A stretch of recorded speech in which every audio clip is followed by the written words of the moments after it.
દેશની અંદર સૌથી મોટો હુમલો જ્યારે પહેલગામ વખતે સામે આવ્યો હતો એ પછી ભારતે ઓપરેશન સિંદૂર શરૂ કર્યું અને આજે ઓપરેશન મહાદેવ ચાલી રહ્યું છે અને આ જ ઓપરેશન અંતર્ગત અત્યારે 3 આતંકવાદી ઠાર માર્યા ગયા છે। હવે શું છે આખી ઘટના વિગતે ચર્ચા કરીએ। નમસ્કાર, આપ જોઈ રહ્યા છો નિર્ભય ન્યૂઝ અને હું છું આપની સાથે રિદ્ધિ। જમ્મુ કાશ્મીરના શ્રીનગરની અંદર અત્યારે જે ભારતીય સેના છે તેમનું ઓપરેશન મહાદેવ ચાલી રહ્યું છે અને એ જ અંતર્ગત અત્યારે લગભગ જેટલા 3 જે આતંકવાદી છે તે ઠાર માર્યા ગયા છે। હવે અત્યારે જે ઘણા બધા રિપોર્ટ્સ એવા પણ સામે આવી રહ્યા છે કે જે શ્રીનગરના લીડવાસમાં આજે સેનાએ 3 આતંકવાદીને ઠાર માર્યા। ભારતીય સેનાના ચિનાર કોર્પ્સ દ્વારા માહિતી આપવામાં આવી। સેનાએ એવું પણ જણાવ્યું છે કે આ કાર્યવાહી ઓપરેશન મહાદેવ હેઠળ કરવામાં આવી હતી। મીડિયા રિપોર્ટ્સ એવું પણ કહી રહ્યા છે કે માર્યા ગયેલા આતંકવાદીઓ પહેલગામ હુમલા સાથે જોડાયેલા હોઈ શકે છે। જો કે સેનાએ સત્તાવાર રીતે આ વાતની હજુ કોઈ પુષ્ટિ નથી કરી। સેનાના પ્રવક્તાએ એવું પણ કહ્યું છે કે આતંકવાદીઓને ઓળખવાના પ્રયાસો ચાલુ છે। આજે સાંજ સુધીમાં ઓપરેશન મહાદેવ વિશે માહિતી પણ આપવામાં આવશે।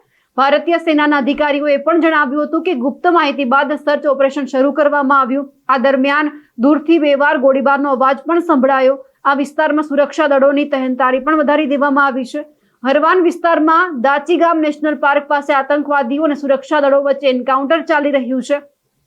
હુમલા બાદ હાથ ધરાયેલી તપાસમાં 3 આતંકવાદીના નામ બહાર આવ્યા હતા। 24 એપ્રિલના રોજ અનંતનાગ પોલીસે 3 સ્કેચ પણ જાહેર કર્યા હતા। 3 આતંકવાદીના નામ અનંતનાગના આદિલ હુસેન ઠોકેર, હાશિમ મૂસા ઉર્ફે સુલેમાન અને અલી ઉર્ફે તલ્લા હતા। મૂસા અને અલી પાકિસ્તાની છે। મૂસા પાકિસ્તાનના સ્પેશિયલ સર્વિસ ગ્રુપમાં કમાન્ડો રહી ચૂક્યો છે। તેના પર 20 લાખ રૂપિયાનું ઇનામ પણ રાખવામાં આવ્યું છે। આ હુમલા પછી શ્રીનગરમાં અત્યારે જે પરિસ્થિતિ છે તેમના ઉપર પહેલા નજર કરીએ।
निसार साहब, निसार साहब,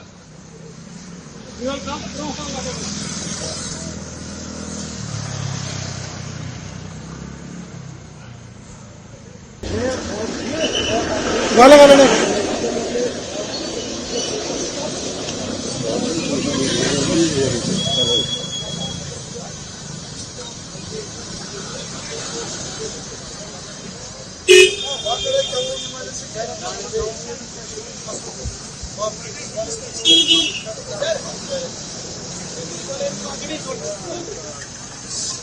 मिलने वाले हैं ना, ना कैसे आके नहीं छोड़ना।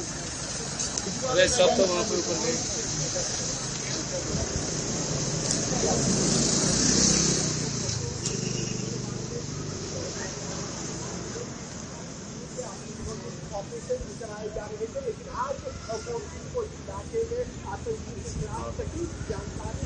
આ આ સાથે થોડા દિવસ પહેલા આપણે એ પણ જોયું હતું કે ભારતે જે રીતે પહેલગામ હુમલો કરવામાં આવ્યો એ પછી પાકિસ્તાન અને પીઓકેમાં હવાઈ હુમલા કરીને પહેલગામ હુમલાનો બદલો લીધો હતો. તેને ઓપરેશન સિંદૂર નામ આપવામાં આવ્યું હતું, જેમાં 9 આતંકવાદી ઠેકાણાને નિશાન બનાવવામાં આવ્યા હતા, જેમાં સૌથી વધુ આતંકવાદીઓ માર્યા ગયા હતા.